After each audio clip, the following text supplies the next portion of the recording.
In this video we take a look at how to do the slip stitch. Stay with me and I'll show you how.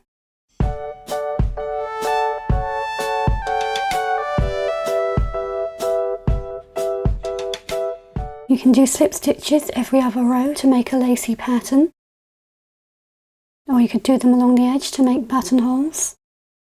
We can slip our stitches either knitwise or purlwise. I will demonstrate both.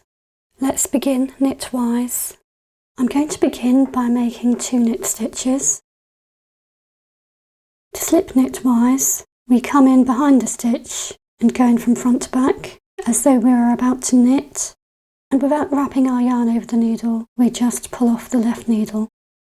I'm just going to knit another stitch. To slip knitwise, we come in behind the stitch and go from front to back as though we're going to knit. And without wrapping any yarn around the needle, we simply pull off the left needle onto the right. I'll knit again. I bring my needle from front to back as though I'm about to knit, and I slip off from the left needle onto the right. I knit 1. I take my right needle and come under the stitch on the left from front to back as though I'm about to knit, and I pull off the left needle onto the right. And I knit the last stitch. On the next row I simply knit back across.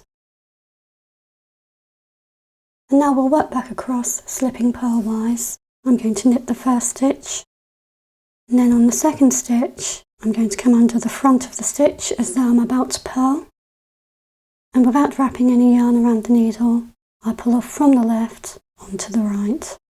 I knit the next stitch. I bring my right needle under the next stitch from the front as though to purl, and I pull off the left needle onto the right. I knit the next stitch. I come under the next stitch as if to purl, and I pull off the left needle onto the right. I knit the next stitch.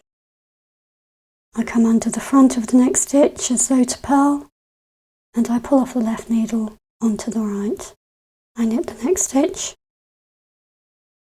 Come under the next stitch from the front as if to purl, and I pull off the left needle onto the right, and I knit the final 2 stitches, and I knit back across the next row. Now we can look at our slip stitches. You can see that there is a wider gap between the stitches where we've slipped, and that's how to do the slip stitch.